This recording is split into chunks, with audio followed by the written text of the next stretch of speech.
Bem-vindo, reis e rainhas de todo o nosso Brasil, de nossa Serra Catarinense. E do mundo! E do mundo, né? Como a gente disse no primeiro podcast, a gente não sabe se você está assistindo esse episódio em 2022, em 2040 ou 3000 e lá vai cacetada, a gente não sabe. Ou 3000. Imaginou? A gente vai durar até lá, a gente vai estar bem conservado. Sejam bem-vindos a mais um podcast. E hoje a gente vai trocar ideia de novo, ideia de qualidade, né? Não é ideia boa, é ideia de qualidade. Trocar ideia. Se é de qualidade o podcast todo, não sei, mas umas partes são. Vocês é quem vão definir aí se é de qualidade ou não.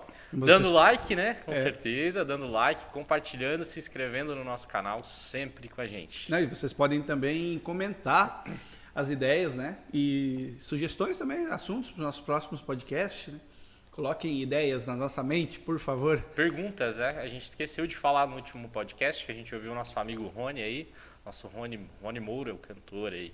Canta pra caramba o Rony, hein? Viu só? Caraca, a gente foi no show do Rony depois da noite. Não conhecia, ó, Gustavo Lima, ó, aqui ó, no não, bolso o Rony é bom. do Rony. Macaco velho já na música, Sim. né? Rapaziada tem 20 anos, 25 anos de música já. São uma galera boa. Não, canta demais. A gente esqueceu de falar no último podcast, pra galera que assiste a gente, mandar perguntas. Criticar, pode descer a marreta aí, que a gente é carudo, né? É corajoso. Critica que eu vou responder à altura. Com certeza. Cuidado, pessoal. Eu sou cuidado. meio bocudo. Não, brincadeira, gente. Manda pra gente essas perguntas, as dúvidas que vocês têm sobre o mercado imobiliário. Isso aí. Gestão de financeira. A gente falou muito sobre criptomoeda também, né, Josimar? Que você é um especialista aí em criptomoedas. É a evolução, é o futuro, né? Sim. Não tem, é um assunto que é importante falar, vale a pena falar. Tem pessoas que ainda não abriram a mente para essas coisas, né? Que não entendem. Tudo é falta de informação, né? Quando a gente diz assim, não, isso aí eu acho que é bobagem, é porque você não está bem informado. Exato. Né? Por isso que acha que é bobagem. No momento que se informar, vai perceber que é algo muito sério, muito top, muito bom.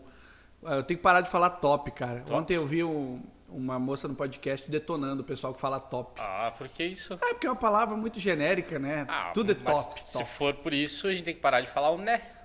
Né, porque... mas né é meio gíria da região, né? Na faculdade, quando eu fui daqui para Blumenau, saí de Alfredo Wagner, garrotezinho, fui para cidade grande, cheguei lá, a primeira coisa é que eu parecia um bicho do mato, né?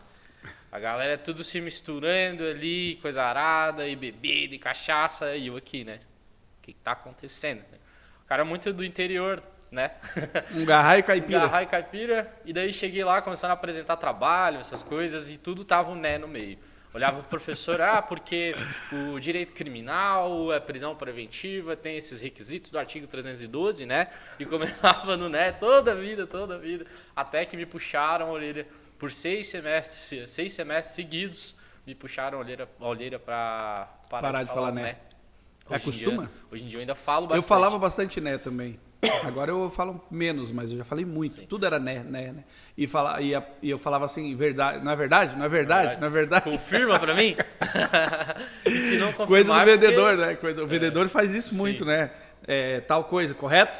É ou não é? Aí, sabe aquela pergunta fechada pro cliente, se obrigar a dizer sim, né? Sabe que isso é legal porque a gente utiliza muito isso no direito, a questão das perguntas fechadas.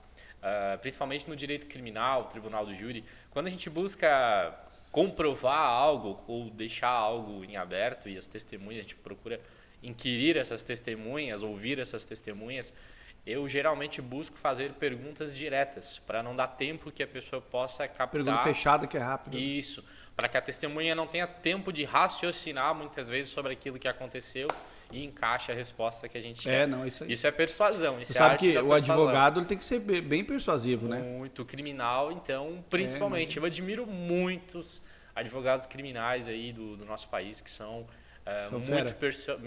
extremamente persuasivos. Você atua bastante com criminal ou Atuei pouco? Muito em criminal e ainda atuo no criminal.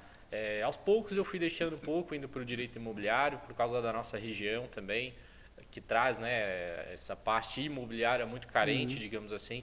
E aquele negócio, né? Um bom empreendedor identifica a oportunidade. Claro, não espera ela passar na... Você vê como é amplo, colo, né, cara, o direito, né? É muito amplo. Né? Demais. Dá para você atuar de muitas formas, né? Sim, essa semana que... Eu te falei que tinha uma advogada especialista em criptomoedas, eu te falei, né? Em criptomoeda? Especialista em blockchain. Sim. Se especializou em blockchain, Sim. em tecnologia da informação e tal. Massa isso, né? Eu tenho um colega que é especialista em metaverso. Ele é especialista em direito do metaverso. Olha só. Porque tudo dentro de um sistema precisa de regulamentação. Então é claro que a legislação brasileira ainda é muito carente no mercado digital, aí, no mundo digital em si, mas estamos evoluindo e vai precisar cada vez Enquanto mais. muita gente acha que é bobagem essas coisas, tem gente se especializando Sim. nisso, ganhando muito dinheiro, vivendo disso, Com crescendo. certeza. É aquela história, quem sai na frente é o Steve Jobs da vida, né? O Zuckerberg da vida. Os caras saem na frente, né? Eles veem Aí depois a oportunidade. coisa explode no mundo. Não, mas eles saíram 10 anos atrás, por isso que eles estão onde estão. Sim. Eles veem uma oportunidade onde todo mundo acha que não existe. É fazer a oportunidade. Você não fica esperando a oportunidade cair no colo, né? Acho que A verdade é que as maiores revoluções, elas são criadas do zero e antes de acontecer qualquer coisa são muito criticadas. Depois que elas são muito criticadas por muito tempo, Sim. aí as pessoas começam a ver o resultado daquilo e aí eles começam a perceber que aquilo pode ter potencial. Primeira fase, basicamente, é essa, né? Jogando nos ares assim. Depois que a população em geral vai perceber que aquilo realmente é uma quebra de paradigmas ou está derrubando muros assim que antes não eram derrubados, ou é uma revolução mesmo tecnológica, alguma coisa que ninguém sonhava antes. Mas primeiro as pessoas têm que criticar, debochar um monte, primeiro fazer chacota, rir, né?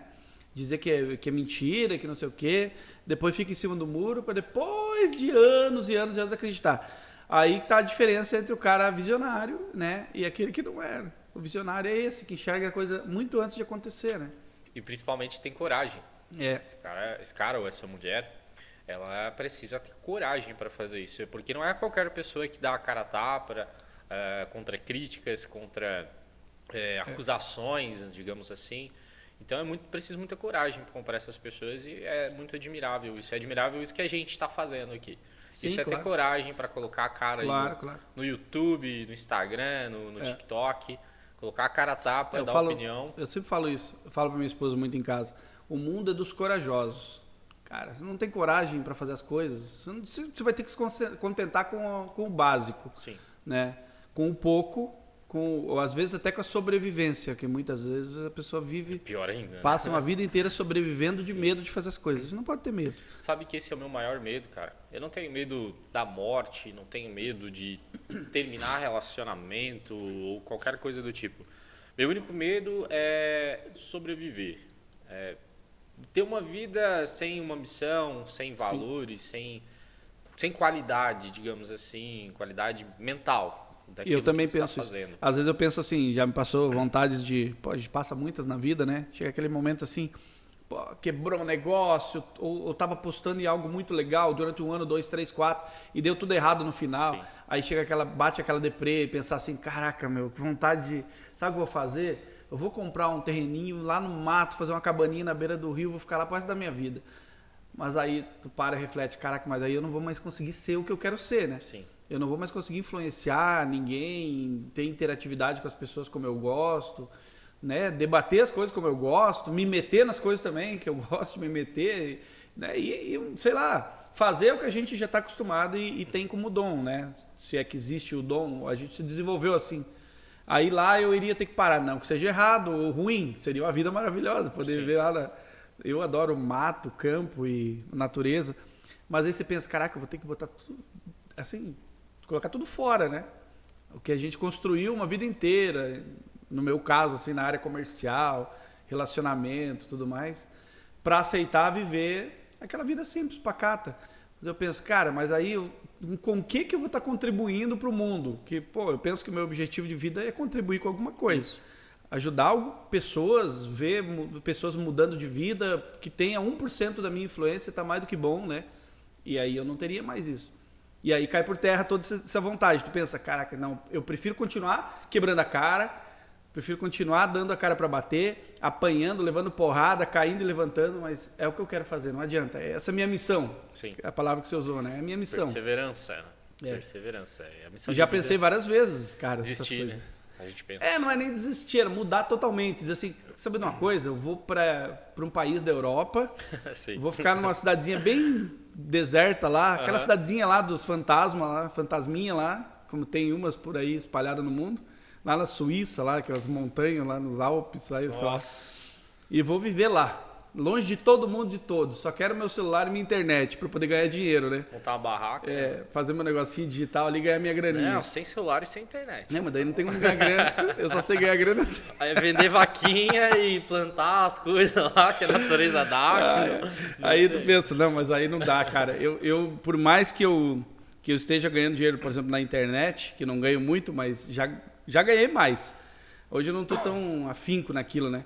Mas sim, dá para ganhar muito dinheiro trabalhando com a internet. Depois que tu desenvolve ideias boas ali, conhecimentos bons. Mas aí tu pensa, poxa, mas mesmo assim, e a parte de ajudar as pessoas? E a parte de influenciar vidas? Poxa, se eu não viver um pouquinho disso também, eu me sinto muito mal. Sim. É interessante como tudo cai nisso. Como você pode ajudar outras pessoas. Não cai no dinheiro, tá? O dinheiro é importante, a gente já falou sobre isso.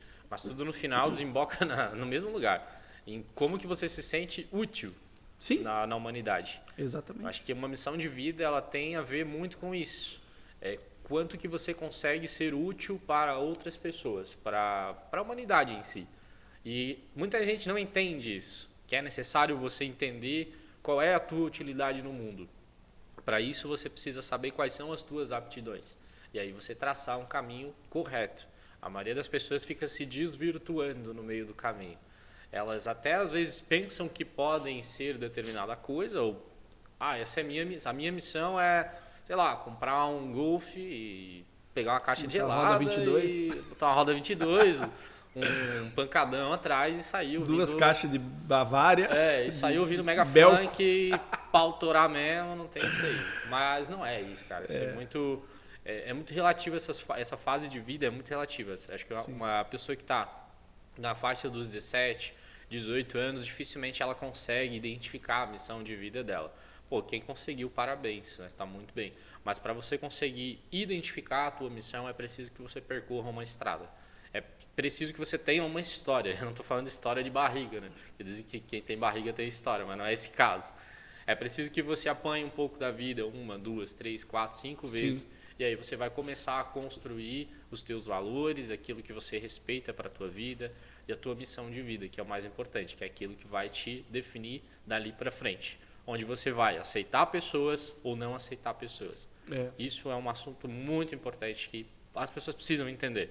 Sim, mas como é que você, na tua opinião, como é que você encaixa essa parte de pensamento positivo, de atrair as coisas boas para a vida, assim, em relação ao cara, não, o cara tem que fazer, quebrar a cara, se fuder mesmo na vida para aprender.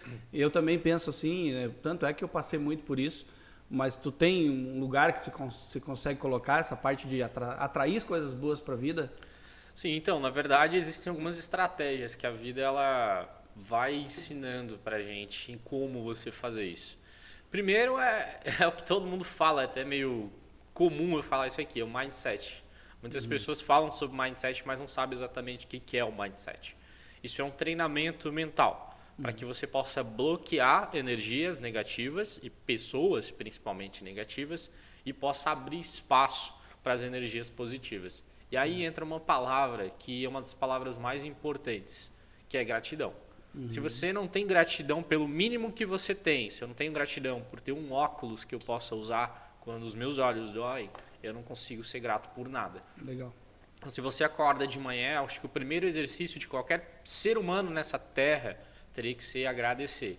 Cara, obrigado. Não precisa agradecer a Deus, Oxalá, o xamã, sei lá o que você quer agradecer, mas agradeça para si mesmo, cara. Obrigado por eu ter a oportunidade de estar aqui de novo, podendo fazer a diferença na vida de outras pessoas. Assim eu me sinto útil. Claro. Isso é plenamente. essencial. A questão da positividade, da lei da atração, que falam muito, tem muito a ver com a gratidão. Então, sabe quando que você é grato... O meu problema sempre foi disciplina nas coisas, né? Nunca fui disciplinado para nada na minha vida. Eu não sei se isso é de mim, eu não consigo, não gosto, odeio me sentir preso a uma regra, tanto é que faz muitos anos que eu trabalho para mim, por conta, aprendendo a fazer as coisas, quebrando a cara, porque eu não consigo trabalhar numa empresa seguindo regras. Tá. Aí entra essa parte assim, de gratidão que você falou. Eu fiz muitas vezes, eu faço até hoje, o tempo inteiro isso. Mas eu não tenho hora nem momento. Meu negócio é aleatório, assim. Por quê? Porque no começo eu fazia listas e listas de coisas para agradecer todos os dias de manhã e tal. Aquela coisa da disciplina. Né? Não tem jeito, não dava certo, cara. Aí o que aconteceu? Naturalmente foi acontecendo comigo, de eu ir aprendendo a usar isso durante o dia, em horários e momentos aleatórios. Às vezes eu tô 3 da manhã, eu acordo para ir no banheiro, sei lá, tomar uma água e lembro e começo a fazer. Mas é muito ruim tu trabalhar sem a disciplina. Mas depois que também você consegue moldar dessa forma, do jeito que eu fiz, eu não esqueço nunca. Só que não tenho hora nem dia para fazer, cara. Dia tem, todo dia eu faço, mas digo assim, momentos muito aleatórios. É muito louco isso. Só que eu sei que isso atrapalha um pouco. Se eu fosse mais disciplinado, seria muito mais fácil de organizar as coisas na mente também, né? Tu organizar as coisas na cabeça. E a gratidão é o ponto-chave de tudo, cara, eu acho, para atrair coisas boas para a vida, né? Sim. As pessoas, elas erram muito quando vão compreender a palavra disciplina. Disciplina não é você seguir um horário das 8 ao meio-dia, do meio-dia às 6, ou algo nesse sentido. Disciplina é você saber fazer a tua gestão do tempo para alcançar as metas que você quer na tua vida. Não importa se tu vais trabalhar na segunda, sexta, ou se tu não vai trabalhar na segunda, mas é a quantidade de produtividade que tu consegue entregar no final.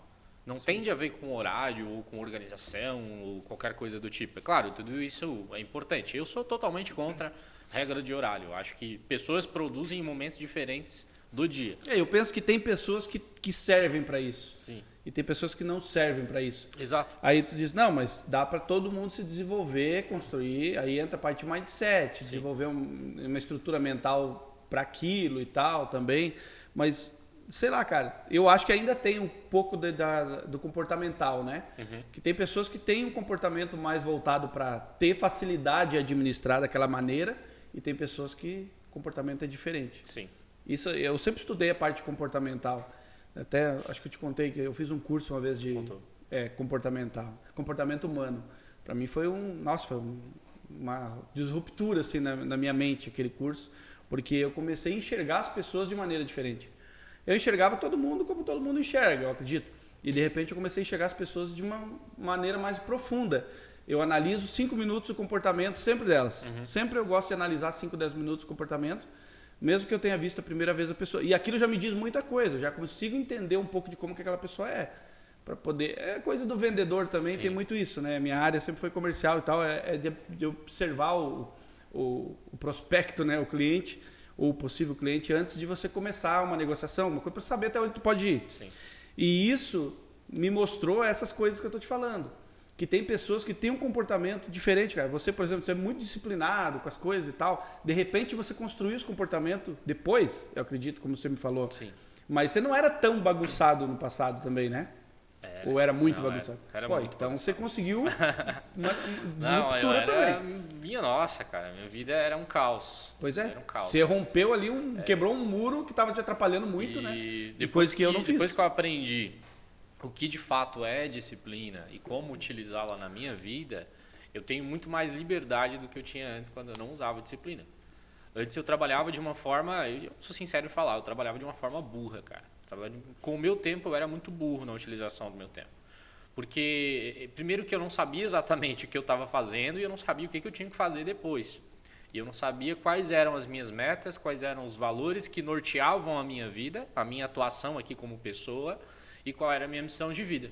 Então, após conseguir identificar, primeiro, a missão de vida, o que eu vim fazer aqui, os meus 3 valores essenciais que eu não abro mão em nada na minha vida, e conseguindo identificar isso, eu consegui criar metas com base naquela missão maior que eu quero chegar, dividir essas metas em projetos, dividir esses projetos em pequenas metas que viram hábitos e no final cada hábito se reflete dentro do meu dia.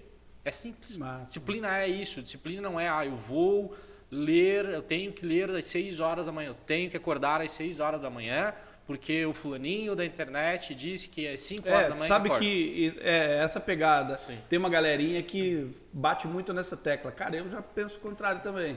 como você falou, eu não acho que tem, se eu não acordo cedo, eu nunca vou conseguir ter sucesso, eu nunca vou conseguir ser disciplinado, só tem dinheiro e faz sucesso que acorda às 5 da manhã. Cara, eu acho uma viagem isso aí, cara. Pra quê? Não, pô, então um artista que faz show até todo dia, até 3 da manhã, tem que acordar às 5 da manhã. Aí tu acorda às 5 horas da manhã, quem faz isso pode confirmar. Tu acorda às 5 horas da manhã, tu demora 1 hora ou 1h30 pra acordar.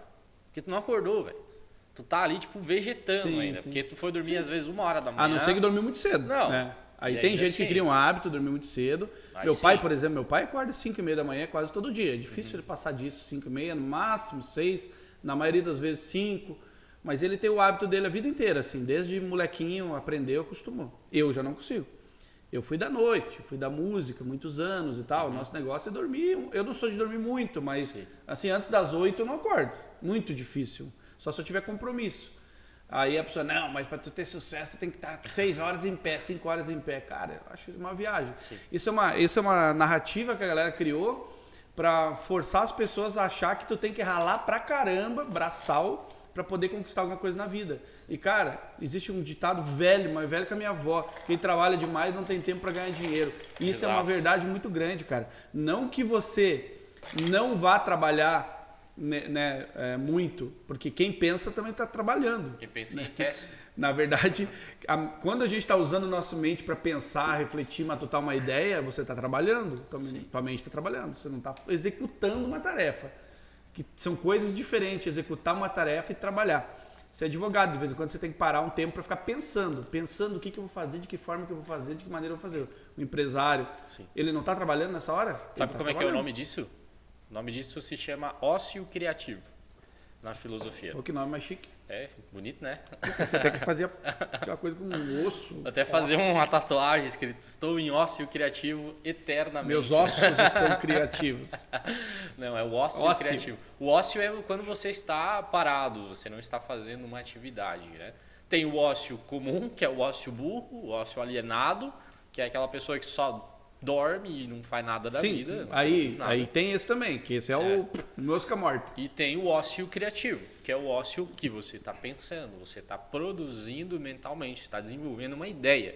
As maiores ideias vieram do ócio criativo. Verdade. Às vezes você está lá tomando uma cerveja e pum, veio uma ideia, né? Saltou uma ideia ali, e às vezes essa ideia é a ideia milionária que você está esperando 20 anos da tua vida. E ela surgiu no momento mais aleatório possível, digamos assim. Mas é isso, esse é o ócio criativo. E esses momentos são importantes para a vida da gente. Então, onde que muitas pessoas erram? Em não ter esses momentos. E a disciplina vem para isso, para organizar, para te dar a liberdade de que você possa sair 2, 3 vezes por semana, tomar uma cerveja com seus amigos, sair com a tua esposa numa segunda-feira, e viajar numa segunda-feira e ter certeza que as coisas ainda estão funcionando. Porque muita gente pensa, e empresários pensam, eu vejo muito empresário arrancando os cabelos, porque não consegue sair da própria empresa. Por quê? Porque não sabe usar a disciplina. Não sabe usar a própria disciplina e gerir o seu tempo. Se torna escravo do próprio negócio. Se torna escravo, se torna empregado. Tem uma frase que eu curto muito, não sei se até falei na outra, é que se a tua empresa, se abriu a tua empresa e depois de 1 ano ela ainda depende de você, a tua empresa ela não é uma empresa. Você tem um emprego e não uma empresa. Então você é empregado de si mesmo, o que é pior de ser empregado por outra pessoa. Porque para outra pessoa tu pode pedir demissão, foda-se, eu vou embora. E sem contar que você está limitado, que você não consegue mais expandir. Exato. Se você expandir, você tem que automatizar. Exato. Né? Gerenciar processos, aprender a criar os processos que funcionem automáticos. Né? E gerenciar o tempo. Deixa eu te fazer uma pergunta. A Anitta tem ócio criativo, será? Cara, se tem, é um ócio criativo bem do caralho, né? Porque ela faz sucesso, mas será que ela... Eu não sei se ela tem esse momento de criatividade? Sim? Bom, as músicas... Cara, eu não sei se é eu acho que o criativo dela fica um pouco mais embaixo. Eu acho que ficou não é aqui. Onde ela desenhou o negócio lá. O que ela escreveu no furico lá? Ela fez uma tatuagem no cu, né? Não, agora ela tá apoiando a legalização das drogas, né? Então ela tá chamando o titio, o papai Lula, para poder apoiar ele na legalização das drogas. O velho da lancha. Porque lá o velho do iate, né? Porque roubou tanto do Brasil que já não tem mais lanche. O velho do triplex. Tem um monte de iate, um monte de... Não, olha... hoje eu estava lendo algo sobre isso, né? Tem gente que acha muito injusto essa coisa de muitos jovens hoje que aparentemente não têm talentos, né? Ou muitos talentos, nem muita intelectualidade, de repente estão aí ganhando muito dinheiro e fazendo muito sucesso e tal, né? A gente vê muito isso no meio artístico, né? No meio musical, vê bastante. No meio digital, né? E no meio digital também, mas o digital ainda acho que essa gurizada estuda bastante, porque o cara para mexer com o digital ele tem que estudar, não tem atalho, tem que estudar. Digital é técnico o negócio, mas tem muita gente, principalmente no meio artístico, que, pô, às vezes estoura, ganha muito dinheiro e você vai ver a pessoa, cara, o intelectual da pessoa é zero, sabe? Sim. E isso cria uma incomodação muito grande em uma boa fatia da população. Erradamente, na minha opinião, que essas pessoas não têm que se incomodar com isso. Tem que fazer o meu e acabou, foda-se o resto. Mas isso incomoda muitas pessoas. Porque essa juventude aí, cara, tem uma galerinha ganhando muita grana hoje em dia e não querem saber de estudar, de fazer faculdade, de nada, cara. Né? Sim, eu concordo plenamente. Isso vem muito também de um modelo público que sempre foi uma porcaria. Eu sou obrigado a tecer uma crítica contra a educação pública brasileira. Apesar do árduo trabalho de quem está envolvido, principalmente dos professores e professoras, que são uma classe maravilhosa, o modelo é ruim, entende? Sim. Sabe quando tu quer colocar uma roupa da hora, uma roupa Dolce & Gabbana numa pessoa extremamente feia? É tipo isso. Você não tem como colocar fazer com que essas pessoas tão dedicadas façam um bom trabalho se o modelo que elas estão utilizando é uma bosta. Não faz sentido. Quando outras nações estão evoluindo nesse sentido, e eu posso citar a União Europeia, que tem uma educação muito melhor, há 10 anos luz na nossa frente, e outros países, e a gente ainda está aqui moscando, literalmente moscando na nossa educação, simplesmente para agradar o mundo político, né, para ter... Sim. A gente, na verdade, a educação brasileira forma gado. Tá? Sim, o politicamente correto, né? É isso que eles querem. Só que hoje em dia a internet, ela popularizou muito isso. Então tá difícil para eles continuarem formando os gados que eles formaram. Então você vê, né, que criou-se uma oposição ali mesmo, né? Tem os dois lados agora. Sim. E aí vem os influenciadores, né, que tá aí nossa amiga Anitta, para puxar um pouco a farinha pro lado de um ou de outro. E aí eles estão começando, pode perceber isso. Quando a política não conseguiu, eu não vou falar de direita e esquerda, mas quando a política não conseguiu mais tanta influência por dentro do próprio sistema público, ela está se utilizando da novidade, né, que é a internet, que é o mundo digital, para ter essa influência nas crianças, nos jovens que estão ali grudados. Claro, né? Claro. Então, e a esquerda é uma bosta, né, cara? Eles sempre fizeram isso com total capacidade, né? Uma das principais capacidades deles, já dizia lá, o Stalin, os pensadores da esquerda lá da antiguidade lá, sobre tudo isso. Os planos principais, um deles é destruir famílias e destruir a mente dos jovens para poder conquistar. O comunismo trabalha assim. E eles acabam achando que isso é legal. Isso é feito com intenção, sempre foi intencional. Essa questão da educação foi implantada na nossa população, nas nossas crianças. Tanto é que a gente, na minha época de escola, lá nos anos 90, era diferente, muito diferente de hoje. Naquela época a professora vinha e metia a mão na orelha, né? Eu lembro que uma professora uma vez me pegou pela orelha aqui com uma força tão grande, cara, mas tão grande que eu, na reação que eu tive de tanta dor, eu dei um soco nos peitos dela aqui. Professor de matemática. Que foi um soco, né? Professor de matemática. Não, eu dei com a mão fechada aqui. De tanto que doeu. Demônio! Aquela professora saiu. Eu pensei que ela ia chorar. Se fosse hoje, a professora se escondia embaixo da mesa e chorava porque ela sabe que não pode fazer nada. Naquela época, não pode fazer nada. Ela foi buscar o diretor, o professor de educação física, mais 3 na secretaria, e veio lá e me tiraram a força dentro da sala. Cara, por que não é assim hoje em dia, cara? Isso me moldou um homem, entendeu? Sim. Aí hoje essa porra dessa merda, dessa politicamente correta ideologia, o caralho a 4 que colocam nas escolas, torna as crianças umas retardadinhas. Exato. Né, de certa forma, porque além de ser todo mundo os Nutelinha, né? Ficam derretidinho porque ninguém pode fazer mal, ninguém pode decepcionar, não pode sofrer nenhum tipo de decepção, porque isso vai abalar o psicológico das crianças. Pô, se não sofrer decepção na tua vida, primeiro que você não aprende a viver. Em primeiro lugar, eu acho que o sofrimento é necessário para você aprender. Não que todo mundo tem que viver sofrendo, né? Mas o mundo, a vida não é feita só de alegria, não é feita só de risadas, só de coisas boas. Tem os momentos de felicidade. Se você não passar pelos momentos de infelicidade, você não constrói os momentos de felicidade. E não valoriza. Não valoriza. Aí entra essa questão, né? Por que esses jovens hoje, você vê tanto jovem ganhando muita grana e tal, muito legal, talentosos, tem jovem que está mudando a vida dos pais, pobrezinhos, assim, estão conseguindo dar altas condições para os pais e tal, mas existe um grande problema no futuro que vai acontecer, cara, com essas pessoas. Eles não estão construindo aquele ser, eles não estão construindo um mindset legal. A vida deles vai ser, né, uma mentalidadezinha fraca.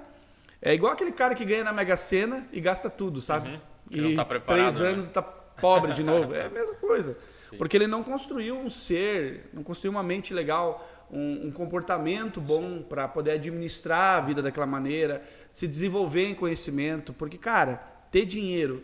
eu falo para minha esposa de vez em quando, ter dinheiro, assim, ter conhecimento, é como a gente vê algumas pessoas assim, até na nossa cidade, todas as cidades têm, que tem muita grana, mas não sabe comprar uma passagem aérea para fazer um passeio com a esposa ali pro Rio de Janeiro, ver, sei lá, né, Copacabana, sei lá, fazer um passeio.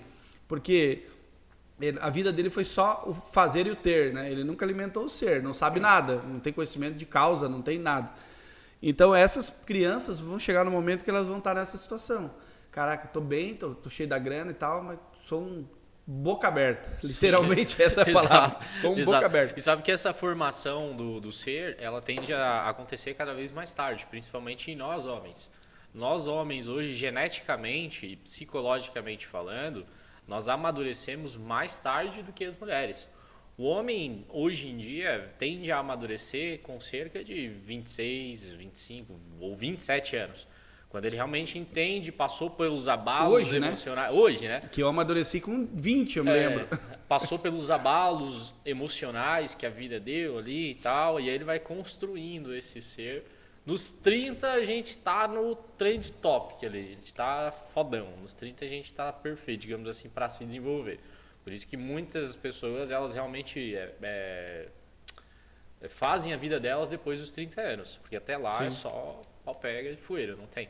Aí você imagina essa geração Nutella que está se criando hoje em dia, quando que essa geração vai amadurecer e tomar vergonha na cara? Véio? Mas tu sabe, cara, que assim, eu acho que 70% é tudo influência da mídia, sabia? Sim. Cara, é só tu ver hoje que as crianças assistem, o que a mídia enfia na cabeça das pessoas. E não é só das crianças, dos pais também. Os pais, por serem pessoas, assim, vamos dizer, de outra época, né, eles já têm uma inocênciazinha um pouco maior, né, não sabe o tamanho do efeito que vai causar tu manipular, né, uma pessoa com coisas assim subjetivas que acabam impregnando, entrando na mente aos pouquinhos. Tem muitos pais que não percebem isso, não cai a ficha. Aquele pai que deixa a criança na internet e não sabe nem o que ela está vendo lá, mas deixa lá, ela está vendo coisinha legal na internet, né? Porque ele veio de uma época diferente, então é culpado também por não estar caindo a ficha e percebendo isso. E as crianças vão nessa onda. A mídia hoje manipula demais, cara. Né? Eu acho que 95% da mídia no nosso país, por exemplo, é manipuladora. Com certeza. Não concorda? Com certeza. Eu não assisto mais TV há muitos anos. TV aberta. Por causa disso, cara. Porque eu pensei, poxa, se eu continuar fazendo isso, cara, eu só vou atrasar a minha mentalidade, cara. Ao invés de crescer, eu vou andar pra trás. Sim. Não é assim? E o efeito colateral é maravilhoso, né? Meu de Deus. você parar de assistir os canais abertos. Eu não digo que eu parei, porque eu ainda ligo o canal aberto, às vezes, para assistir o jogo do meu Mengão. Mais nada. É um futebol, uma coisa assim. Mas eu digo, não aquele conteúdo que vai enfiando na mente. Jornal, telenovela mesmo. Novela maior. Novela foi a coisa mais bem desenvolvida, cara, no Brasil. Sim. Porque eles criaram com uma intenção clara, né? Essa intenção foi se modificando com o tempo, que bem antigamente as novelas não tinham essa malícia toda. Hoje não. Hoje a novela ela tá moldando a mente das crianças e dos pais. E, infelizmente, muitos pais caem nessa onda ainda. E estão ali acostumados, viciados naquilo, né? Eles não percebem o efeito que aquilo está causando a longo prazo. É um tempo... Esse é o ócio não criativo. Esse é o ócio burro. Quando você está ali consumindo... Resolvido. Então, a Anitta assiste novela todo dia. Está consumindo aquele conteúdo, né, que não te leva a lugar nenhum. Se você trocar esse conteúdo por exemplo, assistir o nosso podcast... Pô, 1h30 que você fica ali, às vezes, vendo uma novela, ou assistindo notícia de gente morta que Pô, e tem morreu. tanta coisa boa na internet, né, Porra, cara? Você vai pro YouTube, meu Deus, é uma riqueza de informação. Sim. Cara, se você quiser saber qualquer coisa... Meu, eu já fiz o gesso no meu apartamento todo assistindo pelo YouTube. Eu tenho um amigo que construiu um carrinho motorizado, tipo essas gaiolas, esses carros de dar Sim. pau assim na praia, só pelo YouTube. Cara, deu um trampo, imagina, construiu um carro, Porra. o cara construiu tipo aquelas gaiolas, né? O Chicão, um abraço, Chicão. Se Chicão da gaiola. Pô, massa pra caramba ficou. A gente dava pau lá na praia, andava por lá. Ele construiu vendo o YouTube, cara. 40 e poucos vídeos lá, passo a passo.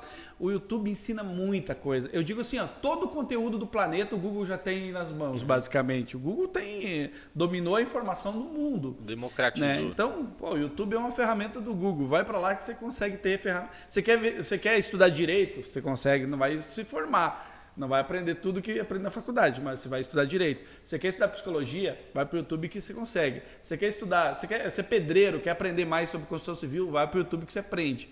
Cara, a gente constrói chalés. Eu estou a vida inteira olhando coisa no YouTube. Sim. Tem cada ideia massa lá, cada coisa legal.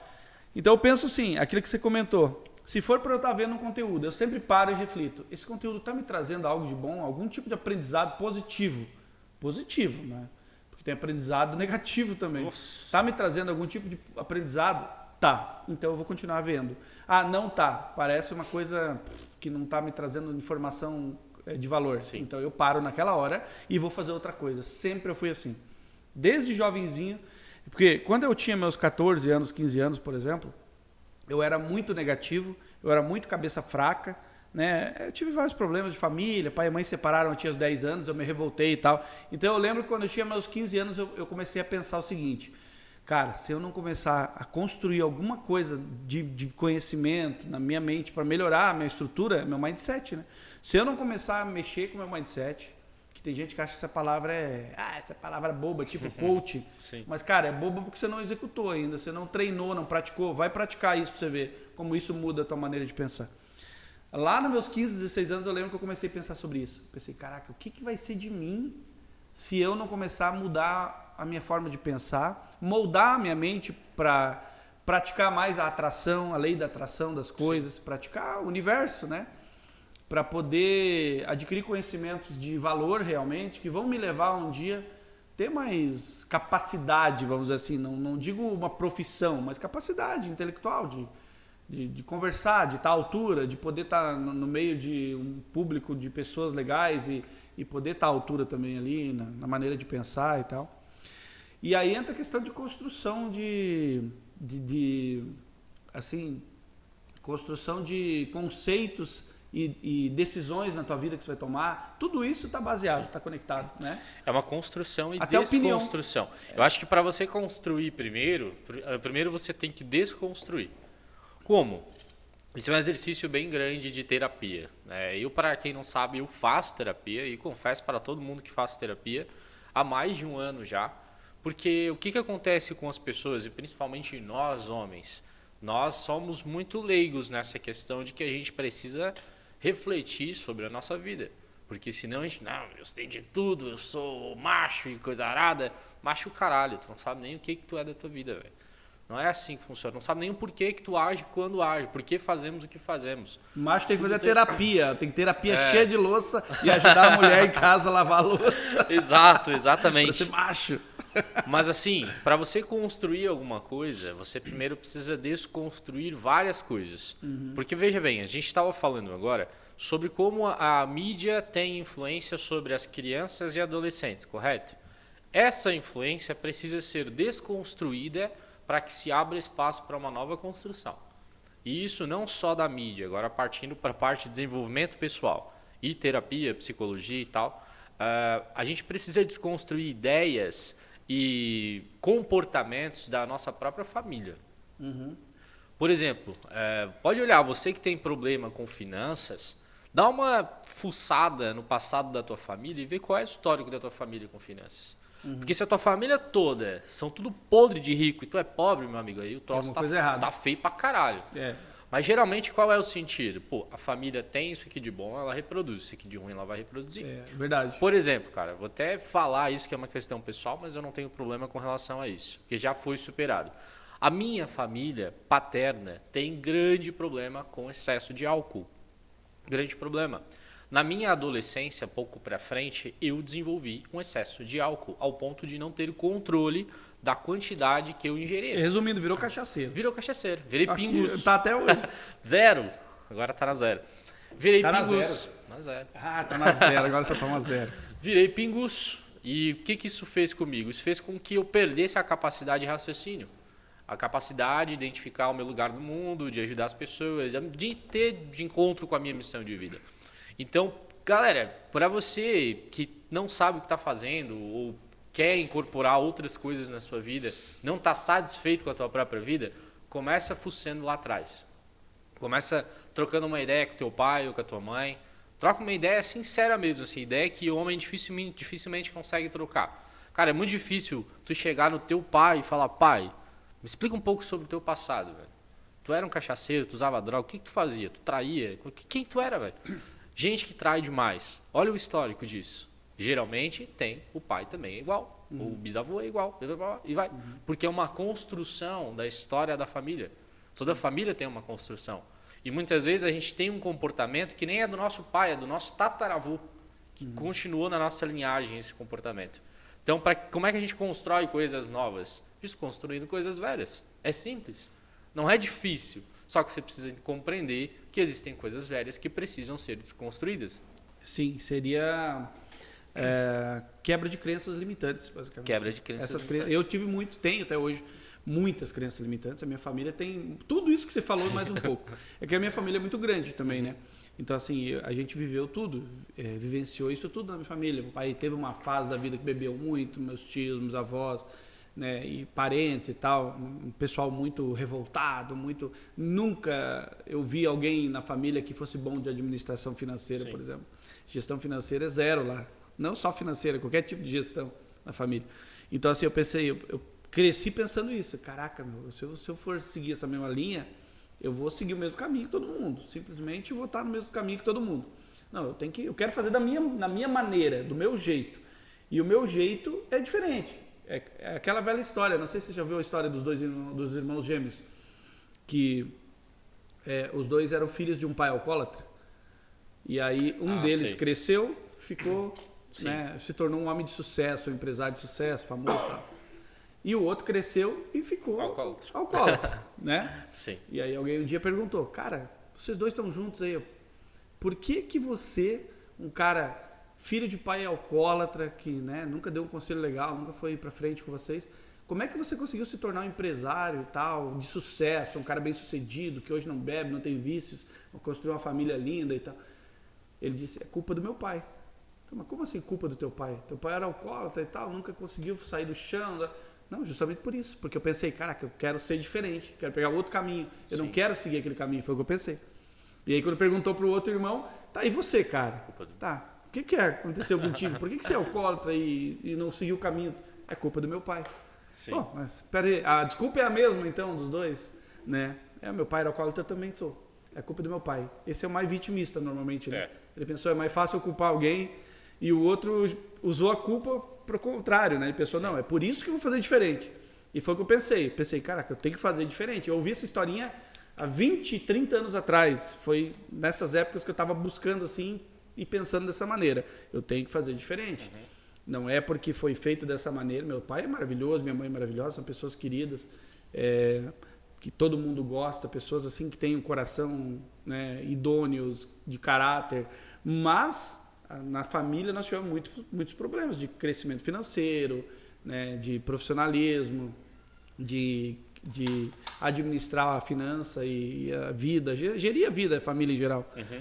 Tanto é que meus pais se separaram quando eu tinha 10 anos, a gente se revoltou, a família meio se distribuiu, se perdeu um pouco, os filhos foram cada um para um lado. Sim. A gente saiu de casa cedo. Cara, eu saí de casa com 14 anos, cara, pensando dessa maneira que eu te falei. Sim. Eu tenho que fazer algo diferente. E foi aonde eu percebi que esse era o caminho. Né? Não que eu tenha construído a vida financeira que eu sempre quis. Está longe disso ainda. Mas eu sei que o mindset eu consegui, entendeu? Sim. O mindset eu já construí. E aí entra aquela questão que eu sempre te falo, é o ser, fazer e ter. O meu ser eu consegui. Eu me sinto, pelo menos assim, né? Tenho muitas falhas ainda. Devo muito ainda para o meu comportamento. Mas eu consegui construir um mindset que eu acho que agora é o caminho que eu consigo dar os próximos passos. E eu acho que, cara, eu falei no podcast anterior, a maior riqueza do planeta é o conhecimento, na minha opinião. Uma pessoa sem isso, cara, ela pode ter o dinheiro do mundo, cara. Ela não tem nada. Não adianta de nada. Porque é aquilo que eu te falei, não adianta eu ter uma grana federal para ter uma Ferrari se eu não sei nem operar o multimídia dessa Ferrari. Sabe nem regular o banco, né? Não, e tu sabe que tem muita gente que está assim, Sim. nessa situação. Não que tu tem que dominar a tecnologia, não é isso que eu estou falando. Mas o conhecimento te traz muita coisa boa, te traz facilidade para as coisas, né? Ah, eu vou viajar o mundo, tenho muito dinheiro. Pô, se eu não tiver um pouco de conhecimento, cara, eu não saio de São Paulo. Eu não sei nem fazer meu passaporte. Porque a pessoa não sabe mesmo. E tem muita gente muita gente, principalmente gente mais antiga, que tem muita grana, muito capital, né? Não é nem grana, muito capital. Adquiriu muita coisa, mas não usa aquilo para nada. Não sabe utilizar o dinheiro que tem para nada. Quer dizer, é a mesma coisa que não ter, não é verdade? Se você vou ter ali capital de 10 milhões em imóveis e tudo, Terra, né? mas não sei usar para nada o meu dinheiro, não tenho conhecimento de causa de nada. O que adianta ter? Se fosse pobre, ia viver a mesma vida, não ia mudar nada. Exatamente.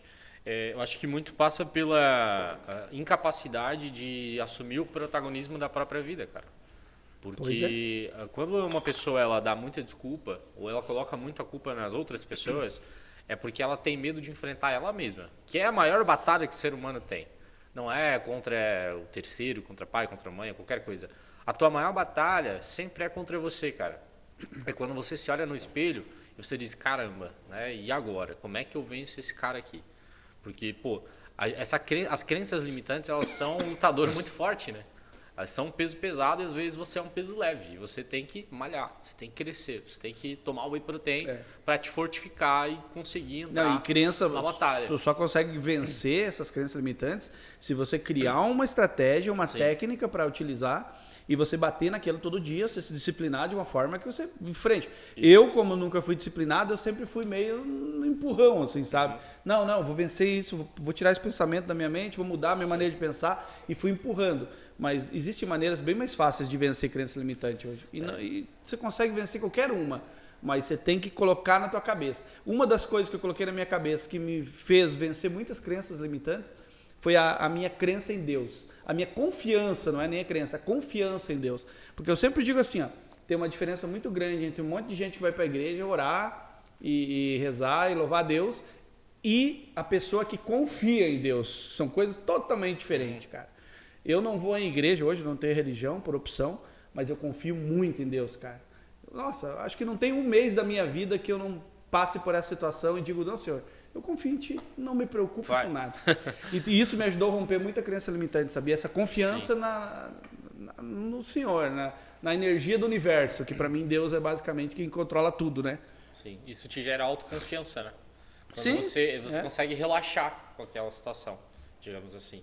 A primeira grande batalha que eu acho que existe para uma pessoa, para um homem, é entender que ele não é, né, o bambambam do mundo que dá conta de carregar tudo nas costas. Isso aí é um erro, cara. A gente está entrando, na verdade, num período pós-machismo, digamos assim, onde está se criando muito, né, está se pensando muito sobre essa questão da masculinidade em si, que não é aquela coisa para se fuder, aquela coisa nada toda. E sim um homem que pensa, um homem que tem disciplina, que é corajoso para enfrentar os desafios de uma forma que não é sair dando tiro em todo mundo, entendeu? É sair peitando mesmo as coisas e resolver essas coisas que tem que resolver. E para isso você precisa entender quem que você é, cara. Se você não sabe quem que você é, você não venceu a primeira grande batalha.